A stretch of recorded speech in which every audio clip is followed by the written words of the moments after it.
23/5/2004 અમદાવાદના નવા વાડજમાં ગોપી અન્નક્ષેત્ર દ્વારા સંચાલિત વૃદ્ધોના વૈકુંઠના ઉદ્ઘાટન પ્રસંગે સ્વામી સચ્ચિદાનંદ પરમહંસ ભક્તિ નિકેતન આશ્રમ પેટલાદ દંતાલીવાળાએ કરેલું પ્રવચન. પર બિરાજેલા બધા જ વિશિષ્ટ મહાનુભાવો, દાતાશ્રીઓ, સજ્જનો અને બહેનો, ધર્મના 3 સ્વરૂપ છે. એક ધર્મ એવો છે જે પ્રશ્નોને ઉકેલે છે. બીજો ધર્મ એવો છે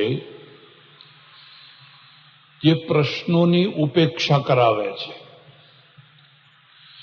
અને ત્રીજો ધર્મ એવો છે જે પ્રશ્નો ઊભા કરે છે.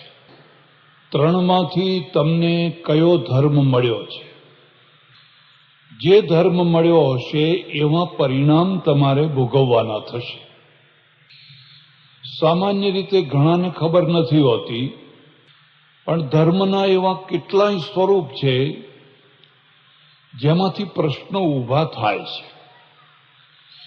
અને ધર્મના દ્વારા વ્યક્તિના પ્રશ્નો ઊભા થાય, સમાજના ઊભા થાય, રાષ્ટ્રના ઊભા થાય, માનવતાના ઊભા થાય, તો બધા દુઃખી થાય.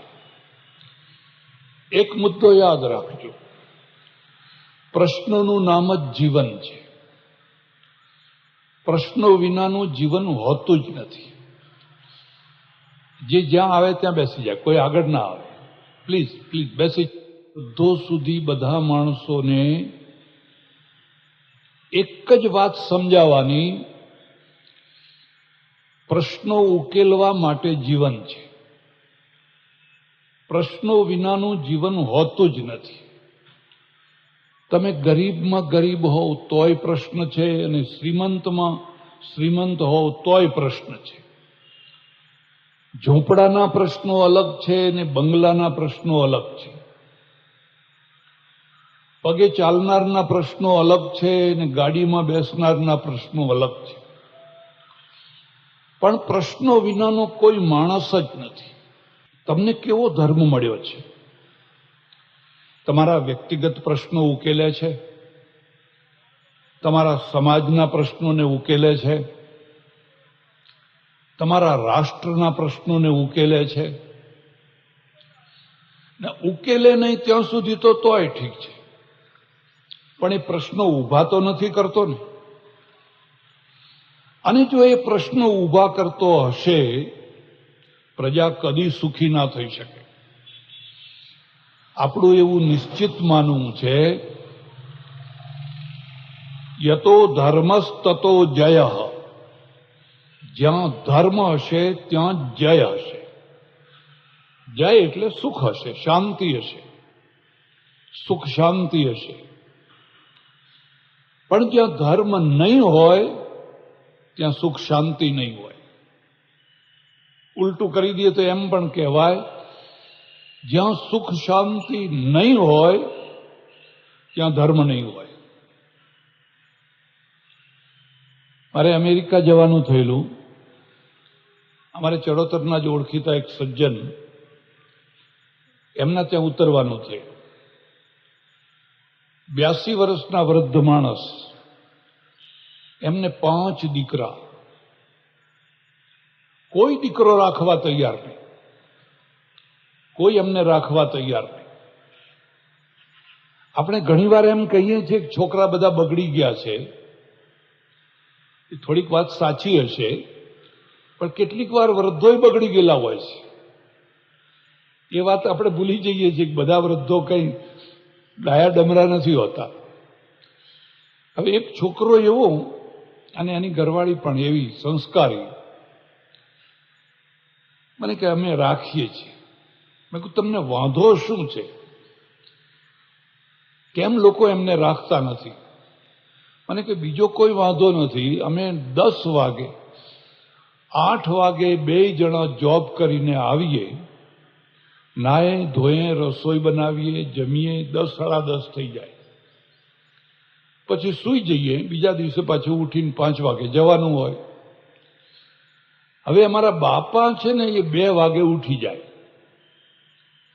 અને 2 વાગે ઉઠીને જોર જોરથી સ્વામિનારાયણ સ્વામિનારાયણ જોર જોરથી બોલે. અમારા બધાની ઊંઘ બગાડી નાખે. એટલે મેં એમને કહ્યું, બાપા તમે ભગવાનનું નામ લો, ના નથી, પણ મનમાં લો. અમે ઊંઘીએ છીએ થાક્યા પાક્યા, અમને ઊંઘવા દો. એ નહીં ચાલે એમ કે ભગવાનનું નામ તો લેવું જ પડશે, ભગવાનનું નામ લીધા વિના નહીં ચાલે. હવે જુઓ ગીતામાં શું લખ્યું છે. ગીતામાં લખ્યું છે, યસ્માન્નો દ્વિજતે લોકો લોકાન્નો દ્વિજતે ચ યહ. વાંચજો ગીતા. હું તમને બધાને ભલામણ કરું છું, તમારા બધા પ્રશ્નોના જવાબ છે. અર્જુન, જેનાથી લોકોને ઉદ્વેગ નથી થતો, યસ્માન્નો દ્વિજતે લોકો લોકાન્નો દ્વિજતે ચ યહ, અને લોકોથી જે પોતે ઉદ્વેગ નથી પામતો એ મારો ભક્ત છે. હવે તમારાથી ઘરના માણસો જ ઉદ્વેગ પામે છે. બહાર કાઢો, બહાર કાઢો, બહાર કાઢો. કેમ ઉદ્વેગ પામે છે? કારણ કે તમે પ્રશ્નો ઊભા કરો છો. બધા શાંતિથી રહે છે ને તમે વગર જોતા પ્રશ્નો ઊભા કરો છો. એટલે લોકો કહે છે મારે ઘેર નહીં, મારે ઘેર નહીં, બાપા પણે જાઓ, પણે જાઓ, પણે જાઓ. પણ બીજું વાક્ય પાછું એવું મૂક્યું છે, ઘણીવાર લોકો એવા હોય, તમે સારા હો પણ લોકો એવા હોય, તો લોકોના દ્વારા તમે ઉદ્વેગ પામો છો.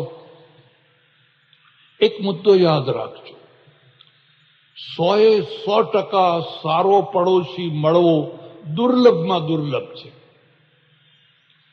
સારો મહલ્લો મળવો, સારો પડોશી મળવો 100%. જો તમને મળ્યો હોય તો તમારાથી કોઈ મોટું ભાગ્યશાળી નથી. પણ તમને એવો સારો પડોશી સારો ના મળ્યો હોય તો કરશો શું? તો ઘર બદલી નાખો, મહલ્લો બદલી નાખો, ગામ બદલી, પણ કેટલા બદલશો? જ્યાં જશો ત્યાં એની એ દુનિયા આવવાની છે. એટલે કબીરને લખવું પડ્યું, કબીરા તેરી ઝોંપડી ગલકટ્ટોं के पास, करेगा सो पाएगा તું क्यों फिरे उदास. હવે કબીર કસૈયોના મોહલ્લાની બાજુમાં રહે, બાજુમાં જ બધા કસૈયો. સવાર થાય ને પેલા મોટા મોટા છરા ઘસે ને એમનું કામ કરે. દૃશ્યો પણ એક દૃશ્યો છે. એક મહલ્લો એવો છે કે તમને સારા દૃશ્યો જોવા મળે, સારી સભ્ય વાણી સાંભળવા મળે. એક મહલ્લો એવો છે કે તમને સવારથી સાંજ સુધી ખરાબ દૃશ્યો જ જોવા મળે અને હલકી વાણી સાંભળવા મળે. શું કરશું? ત્રાસી ગયા અને પછી પોતે જ એનું સમાધાન ખોળી કાઢ્યું. કબીરા તેરી ઝોંપડી ગલકટ્ટોं के पास, करेगा सो पाएगा તું क्यों फिरे उदास. જે કરશે એ ભરશે. આને ઉપેક્ષા કહેવાય. તમને ઉપેક્ષા કરતા આવડે છે? જિંદગીમાં, પાછલી જિંદગીમાં ખાસ કરીને સુખી થવાનો એક જ ગુરુ ચાવી છે, ખટપટ ના કરો, ખટપટમાં ના પડો. મોટા ભાગે પાછલી જિંદગીમાં જ લોકો વધારે ખટપટિયા થઈ જતા હોય છે. નવરા બેઠા બેઠા ખટપટ ખટપટ ખટપટ ખટપટ. હવે દુઃખી થવાના, એ દુઃખી થવાના. મહાન ગુરુ ચાવી એ છે કે કોઈની ખટપટ ન કરો અને ખટપટ સાંભળવામાં રસ પેદા ના કરો. પેલું શું થયું? હા, આગળ ચલાવો. હા, પછી શું થયું?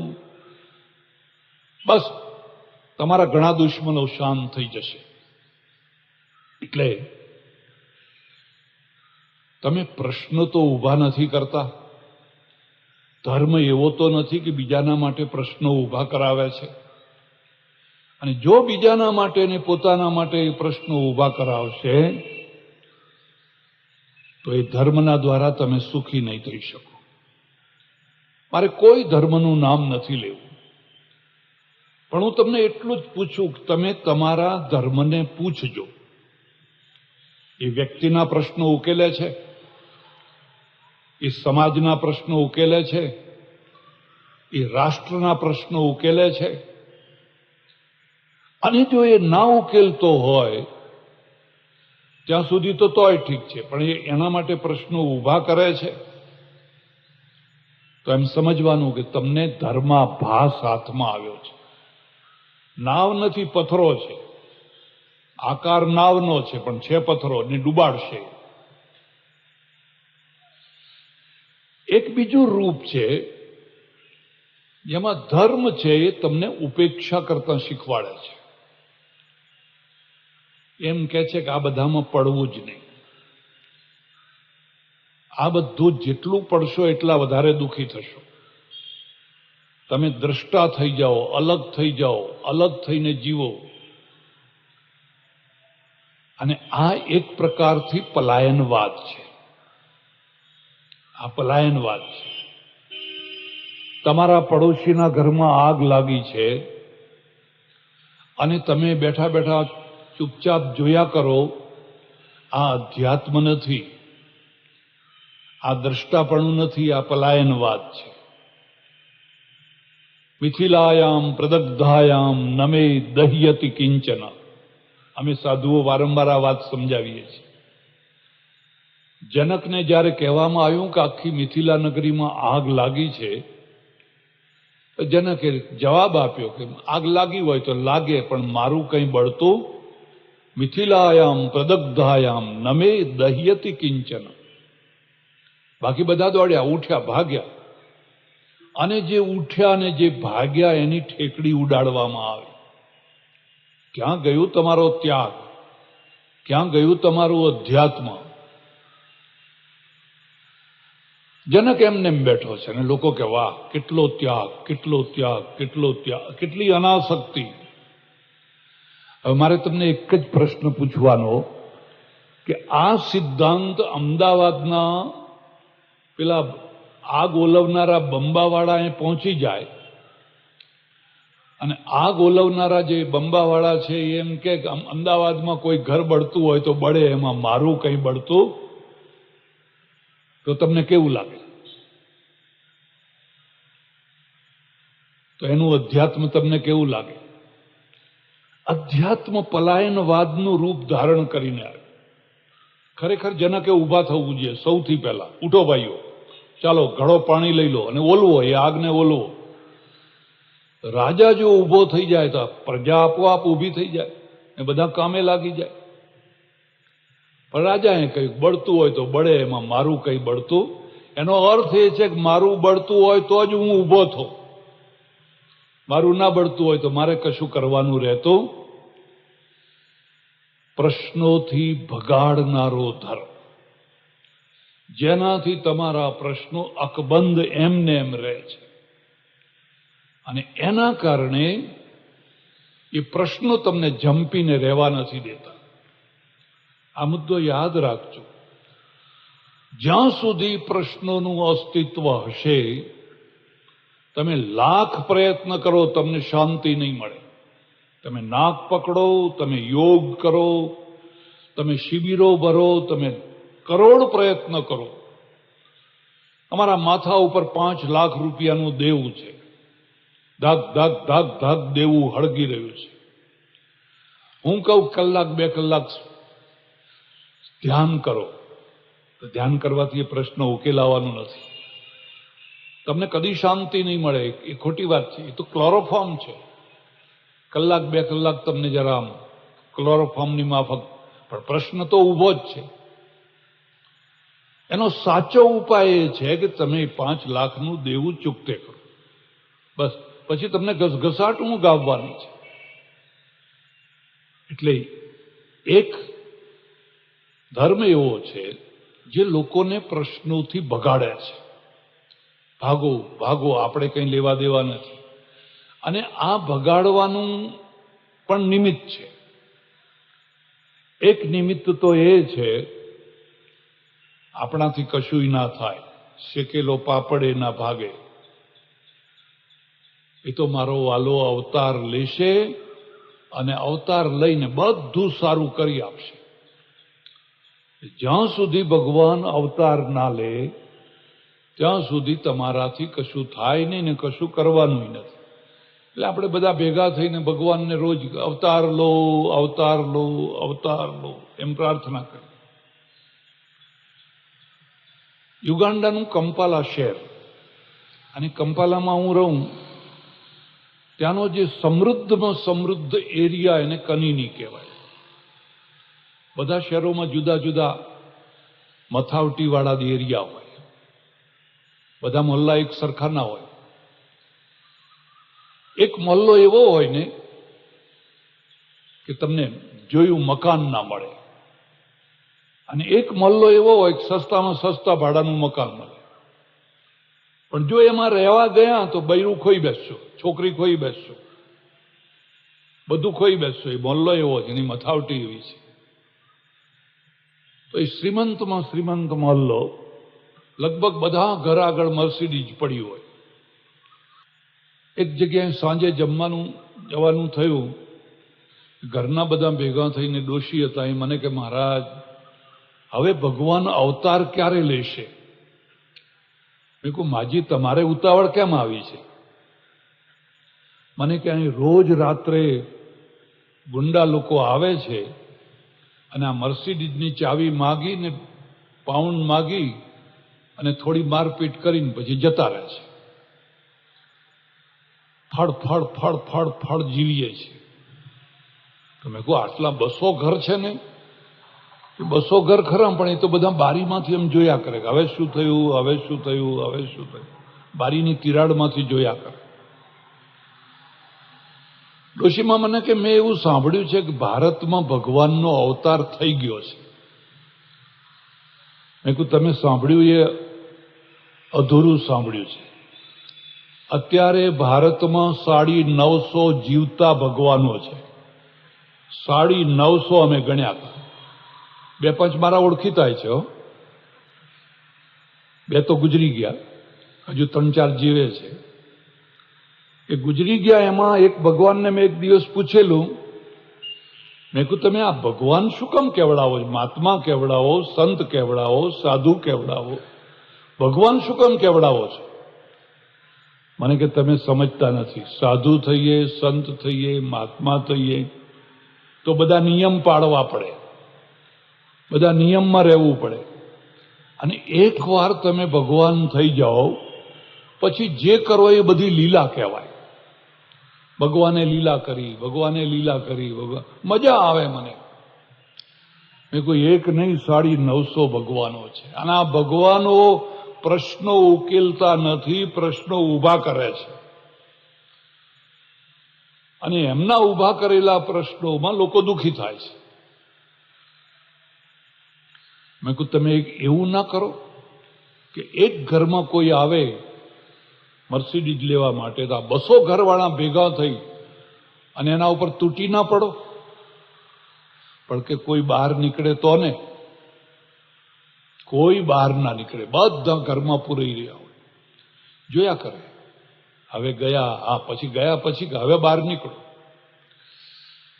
તમે કોઈ વાર લંડન જજો. લંડનમાં 2 મોહલ્લા બહુ પ્રસિદ્ધ આપણા માટે છે, એક વેમ્બલી ને એક સાઉથ હોલ.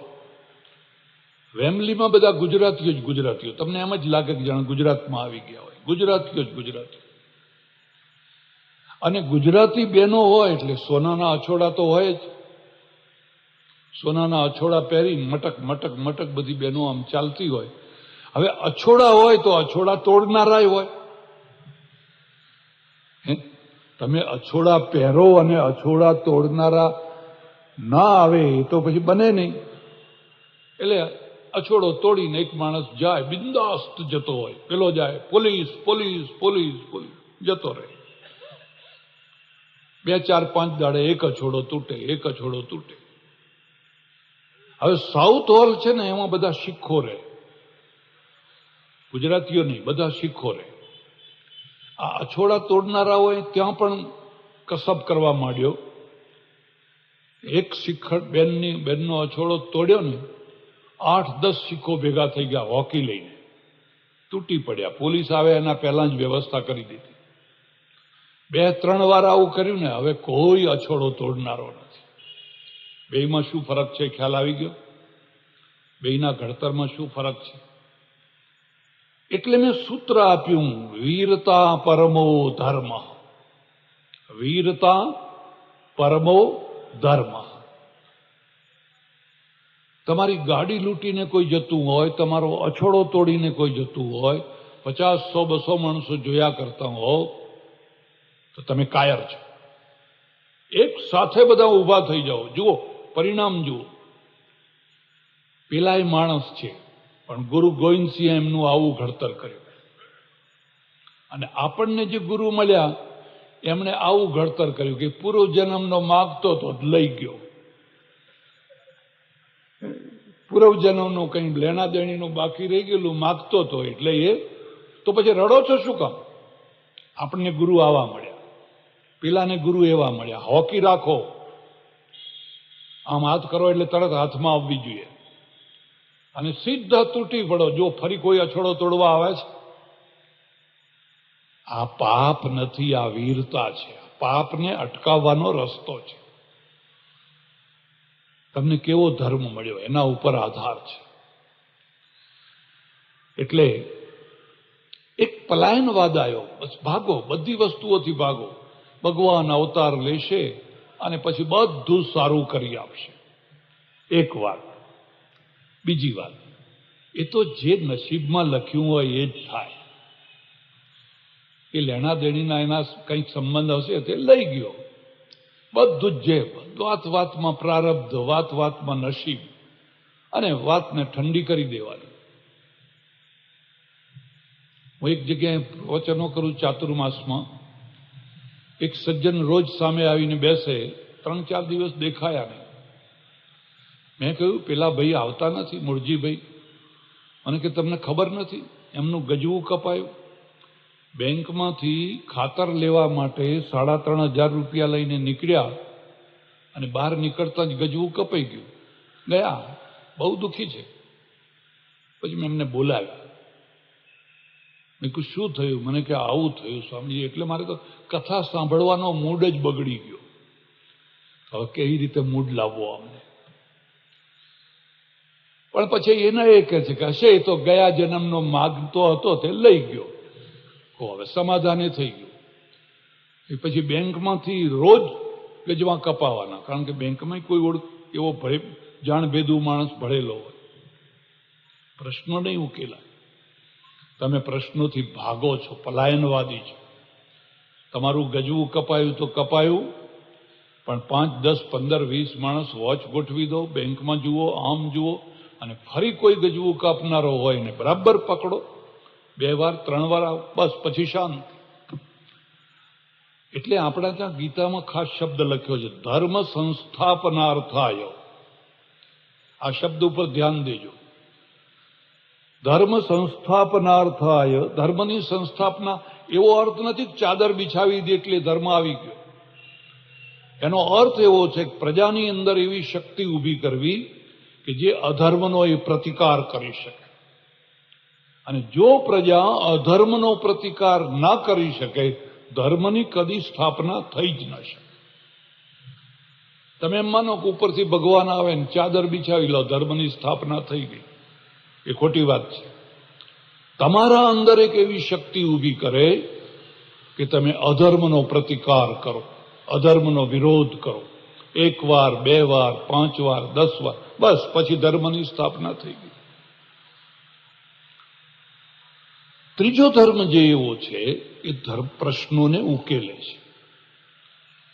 અને પ્રશ્ન એટલે બધાના પ્રશ્નોને, પુરુષોના પ્રશ્નો, સ્ત્રીઓના પ્રશ્નો, વૃદ્ધોના પ્રશ્નો, યુવાનોના પ્રશ્નો, બાળકોના પ્રશ્નો, રાષ્ટ્રના પ્રશ્નો, સમાજના પ્રશ્નો, નગરપાલિકાના પ્રશ્નો, એવો કોઈ પ્રશ્ન નથી જેને ધર્મ ના ઉકેલતો હોય. ધર્મ બધા પ્રશ્નોને ઉકેલે. હમણાં 2-3 મહિના પહેલા મારે ઓસ્ટ્રેલિયા અને ન્યૂઝીલેન્ડ જવાનો થયેલો. એનું પુસ્તક આવી ગયું છે. મને કહેવામાં આવ્યું કે અહીંયા ક્રાઇમ રેશિયો 0 છે.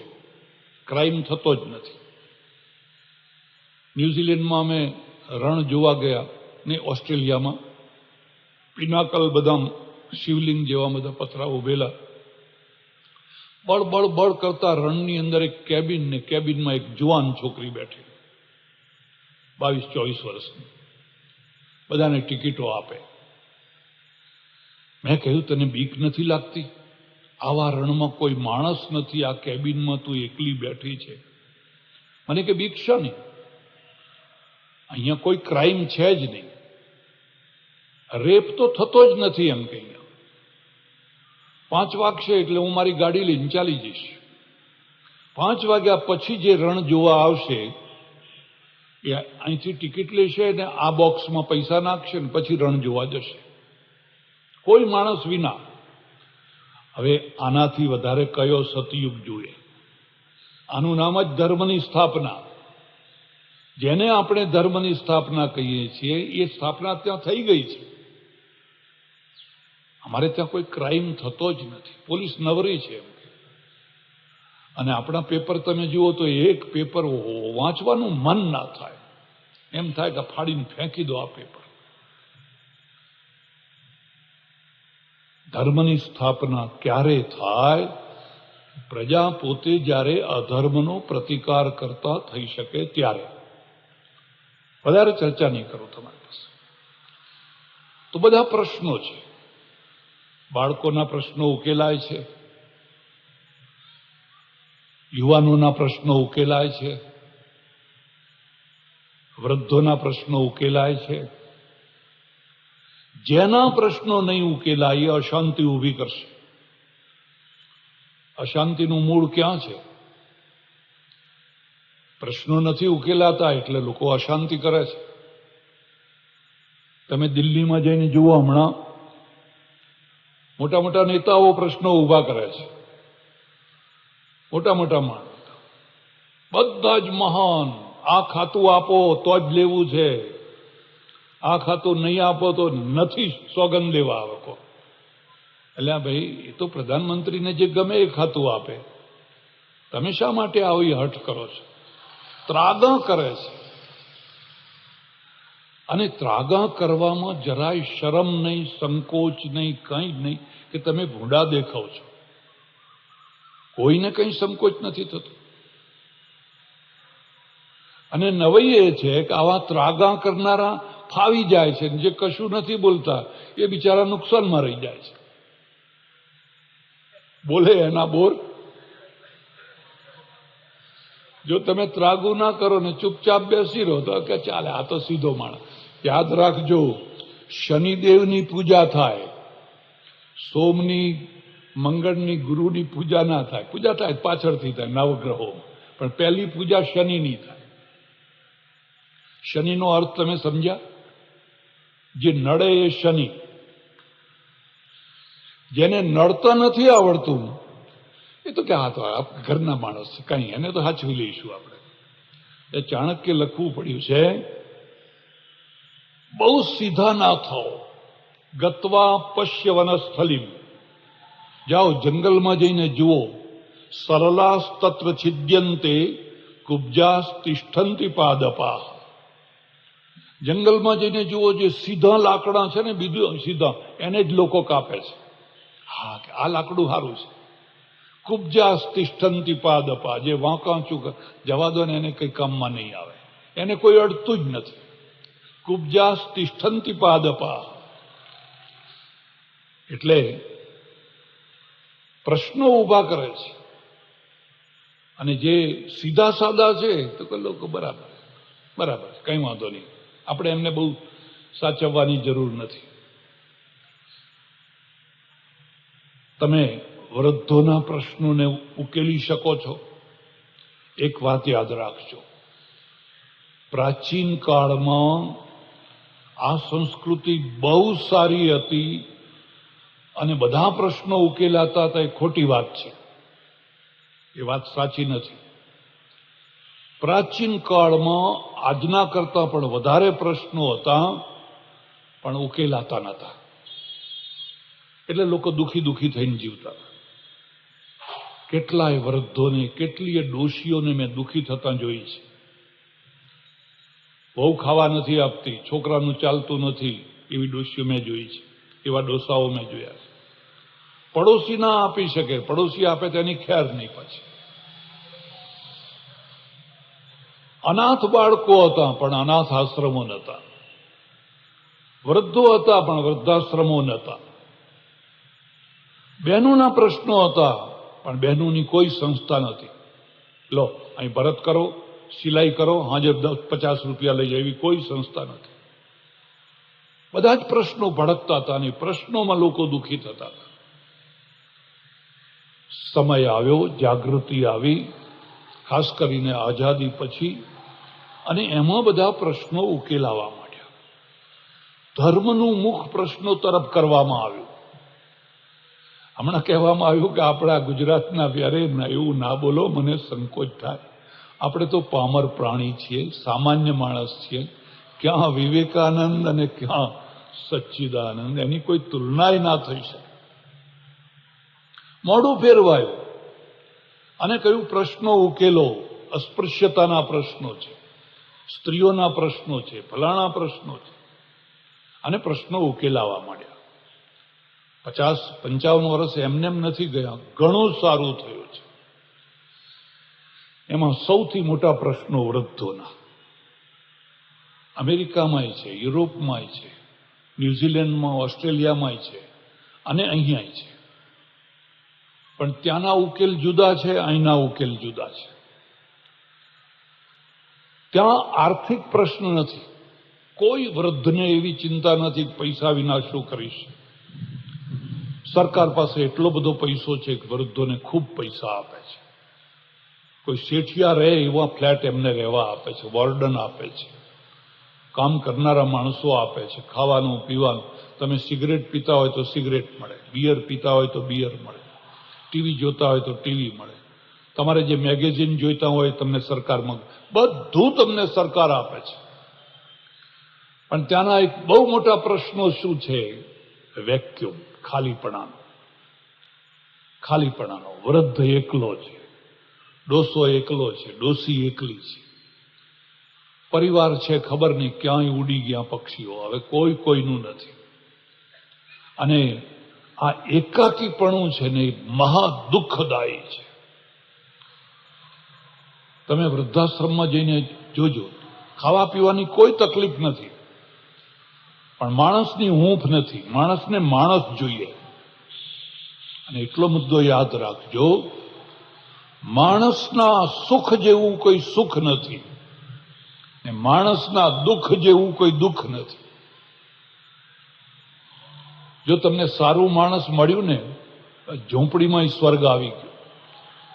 પણ જો તમને ખરાબ માણસ મળ્યું ને, તો બંગલો સ્મશાન કરી દેશે, હોળી કરી દેશે બંગલો. માણસ ખરાબ મળ્યું છે.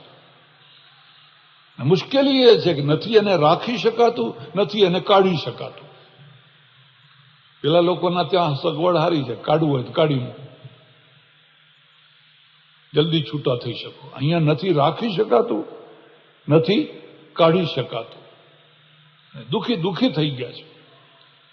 માણસને મોટો પ્રશ્ન ત્યાં વેક્યુમનો, ખાલીપણાનો છે. એ ખાલીપણું ભરવું કેવી રીતે? પછી બધા વૃદ્ધો ભેગા થાય, બેસે, વાતા કરે, તડાકા મારે. એટલો મુદ્દો યાદ રાખજો, તમે ગમે એટલા ભેગા થાઓ ને ગમે એટલા તડાકા મારો, એ બધું સારું છે, કરવું જોઈએ.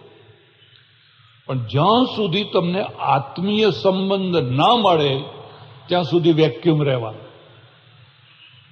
આ બધા ઉપરના સંબંધો છે. એક આત્મીય સંબંધ છે, ને આત્મીય સંબંધ જ્યાં સુધી ના મળે ત્યાં સુધી વેક્યુમ છે ને, એ વેક્યુમ રહેવાનું.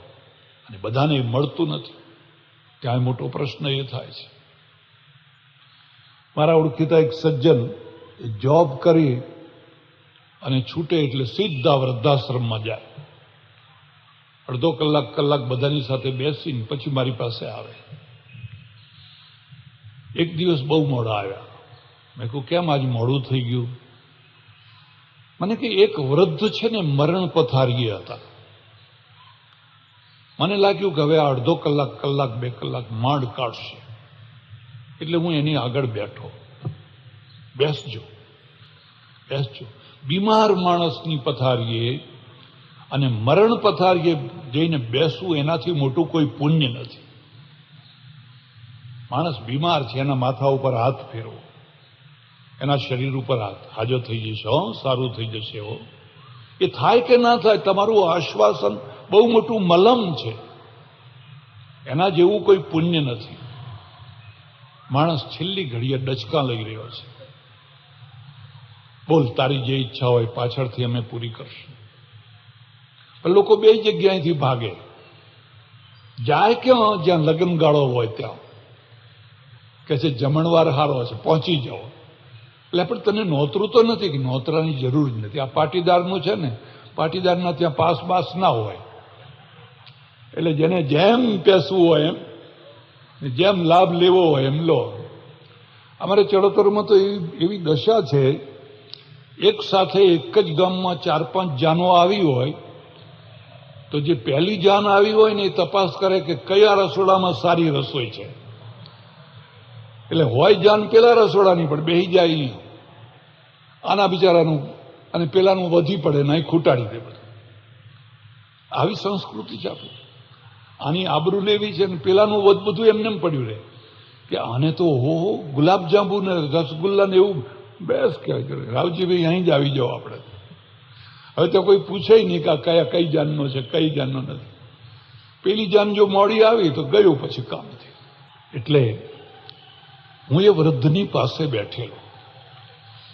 મેં એને કહ્યું, અમે જ્યારે કોઈ માણસ મરતો હોય તેની પાસે ગીતા વાંચીએ. તું કહેતો હું બાઇબલ તને સંભળાવું. બાઇબલ પડેલું તો એને કહ્યું મને સંભળાવ. અમે દીવો કરીએ, ઘીનો દીવો, ગંગાજળ મૂકીએ, તુલસીનું પત્ર મૂકીએ, ભગવાનનો ફોટો રાખીએ. પછી પૂછીએ તારી કોઈ ઈચ્છા બાકી હોય તો કે તમે પૂરી કરશું. તારે કોઈ ઈચ્છા છે બાકી? પેલો મરતા કહે છે કે મારી એક ઈચ્છા બાકી છે કે તારા ભગવાનને કહેજે કે જો નવો જન્મ થતો હોય તો હવેનો જન્મ મને ભારતમાં આપે તો મને કોઈ તુલસીનું પાંદડું તો મૂકે. મારે 6 પત્નીઓ છે, 6 પત્નીઓ છે, એના છોકરા છે, એકે હાજર નથી. કેમ હાજર નથી? કે કોઈ કાંઈ હશે ને કોઈ કાંઈ હશે ને કોઈ ક્યાંય હશે ને કોઈ ક્યાંય હશે. મેં કહ્યું તારે એમ કહેવું તું ને, આ 6ની જગ્યાએ જો તે એક જ કરી હોત ને તો એ ઓશીકે બેઠી હોત. તો એ ઓશીકે બેઠી તને ચમચીએ પાણી પીવડાવતી હોત. પણ તે આએ કર્યું ને આએ કર્યું ને આએ કર્યું ને હવે કોઈ નહીં. હવે કોઈ નહીં. ત્યાંના પ્રશ્નો જુદા છે, અહીંના પ્રશ્નો જુદા છે. અહીંના પ્રશ્નો જે છે એ પહેલા પ્રશ્ન તો પૈસાનો છે. બધા જ માણસો વૃદ્ધાવસ્થામાં પૈસાદાર નથી હોતા, પેન્શનર નથી હોતા. ત્યાં તો બધાને પેન્શન મળે છે. અહીંયા સરકારી નોકરી કરી હોય તો પેન્શન મળે, નહીં તો ના મળે. ના મળે તો શું, કમાયા હોય કંઈ બચાવ્યું ના હોય. થોડુંક ભેગું કર્યું હોય તો બેંકોવાળાએ વ્યાજ 3 ભાગનું 1/3 કરી નાખ્યું. પહેલા 15% આપતા હતા ને હવે 5% કરી નાખ્યું. આખું બજેટ બગડી ગયું. હવે કરવું શું? એક તો આર્થિક પ્રશ્ન છે, અને આર્થિક પ્રશ્નનો ઉકેલ ધર્મ લાવે, સમાજ લાવે, રાષ્ટ્ર લાવે. ધર્મ એવો હોવો જોઈએ કે આર્થિક રીતે જે પછાત વર્ગ છે વૃદ્ધોનો, એને ઓછામાં ઓછી ફીથી રાખી શકે. મારે કહેવું ના જોઈએ, પણ અમારે દંતાલીના વૃદ્ધાશ્રમમાં અને ઊંઝાના વૃદ્ધાશ્રમમાં અમે માત્ર 100 રૂપિયા લઈને વૃદ્ધને રાખીએ છીએ. અને 100 રૂપિયા તો વીજળીનું બિલ આવે છે, લાઇટનું બિલ 100 રૂપિયા આવે છે. એને એમ થાય કે હું મફત નથી રહેતો. અને એ પણ તમને કહી દઉં કે આ 100 રૂપિયામાં મહિનામાં 20 થી 25 દિવસ મિષ્ટાન જમાડવાનું, ને ચોખ્ખા ઘીનું, વેજીટેબલની વાત નહીં, ચોખ્ખા ઘીનું મિષ્ટાન જમાડવાનું. ધર્મે કામ કર્યું. જો બધા ધર્મ, બધા આશ્રમો, બધા મંદિરો, બધા સંસ્થાઓ આ કામ કરે તો વૃદ્ધોનો ઘણો પ્રશ્ન ઉકલી જાય. તમે નિરાધાર નથી, ધર્મ તમારા મા બાપ છે. આ ધર્મના નામે અમારી પાસે જે પૈસો આવ્યો છે એ તમારો છે, એ તમારા માટે આવેલો છે. અને હું તમને એ પણ કહું કે અમારે ત્યાં દંતાલીમાં એટલી બધી તિથિઓ લખાઈ છે, એટલી બધી તિથિઓ લખાઈ છે. હવે તો એ વૃદ્ધોનો જ પૈસો છે કે અમે રોજ મિષ્ટાન કરીને ખવડાવીએ તોય વાંધો ના આવે. ધર્મ તમારા પક્ષે આવ્યો છે, આવે છે, તો એ પ્રશ્ન ઉકેલનારો છે. અને જો એ પક્ષમાં ના આવે તો ધર્મ નિષ્ક્રિય છે. વૃદ્ધાવસ્થાનો બીજો પ્રશ્ન છે આરોગ્યનો છે. ગમે એટલી સારી ગાડી હોય, મર્સિડીઝ હોય, ગમે એટલી સારી હોય, પણ જૂની થાય એટલે ગેરેજમાં જાય ને એમ આ ગાડીનું પણ એવું જ છે. બહુ સાચવીને રાખી હોય તો બહુ વાંધો ના આવે, પણ એ બધું પછીથી ખબર પડે છે. પણ વૃદ્ધાવસ્થામાં પણ તમે ધારો તો તમારા આરોગ્યને તમે સારું રાખી શકો છો. શરત એટલી છે કે તમે આહારને કંટ્રોલમાં રાખો છો.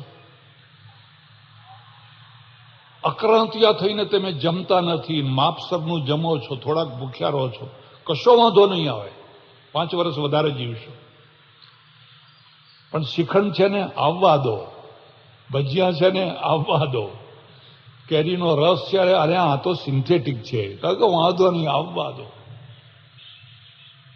હવે તમે એવી ઈચ્છા રાખો કે મને આરોગ્ય મળે તો એ બે કામ સાથે ના થઈ શકે. સંયમ અને આરોગ્ય બે સાથે રહેતું હોય છે. હું તો તમને એટલે સુધી કહું, કોઈનું આરોગ્ય જોઈને તમે એના સંયમનું માપ કાઢી શકો છો. તમે એના સંયમનું માપ કાઢી શકો છો. ન્યુઝીલેન્ડમાં અને ઓસ્ટ્રેલિયામાં અમે ફરિયાદ જોયું, એક માણસ કદાવર, હેલ્ધી, એની ચામડીમાંથી ચળક ચળક ચળક ચમકાટ નીકળતો હોય. કોઈ દુબળું પાતળું ફેંકાઈ ગયેલું, લડી પડેલું, ઢીલું, એવું તો કોઈ માણસ જોવા ના મળ્યું. અને બધા દોડતા હોય બગીચામાં બપોરના ટાઈમે, બધા 80 વર્ષના વૃદ્ધથી માંડીને 20 વર્ષના યુવતી સુધીના બધા દોડતા હોય. મને કે આ 2 કલાક દોડવાના, આને આરોગ્ય હોય કે ના હોય? એટલે બીજો પ્રશ્ન આરોગ્યનો છે. અને આરોગ્ય તમે સારું રાખી શકો છો. હા, જીનેટિકલી જે રોગ આવ્યા હોય કે પહેલાંથી જે સ્થાયી થઈ ગયા હોય એ વાત જુદી છે. બાકી વાતમાં તમે બીમાર પડો છો તો કંઈક ભૂલ થઈ રહી છે. ત્રીજો પ્રશ્ન જે છે એ લાગણીઓનો છે. વૃદ્ધો ઝૂર્યા કરે છે, મારું કોઈ નથી, મારું કોઈ નથી, મારું કોઈ નથી. મારે હમણાં એક બ્રાહ્મણ વૃદ્ધ હતા, ત્યારે જુઓ ત્યારે આમ હાથ કર્યા કરે. એનું મગજ કામ કરતું જ હોય, એના હાથ, એનું મોઢું, એના મગજની અંદર કંઈનું કંઈ છે. મને કે રાત્રે ઊંઘતો નથી, 12 વાગે ઉઠે, 2 વાગે ઉઠે, આંટા માળે, કંઈ કરે. એના મગજની અંદર એક વંટોળિયો ચાલ્યા જ કરે છે. કારણ કે એના પ્રશ્નો. એક દિવસ મેં એને બોલાવી કહ્યું, તારે શું પ્રોબ્લેમ છે, શું પ્રશ્ન છે, શું દુઃખ છે? અને ધડધડાટ રડી પડ્યો. મને કે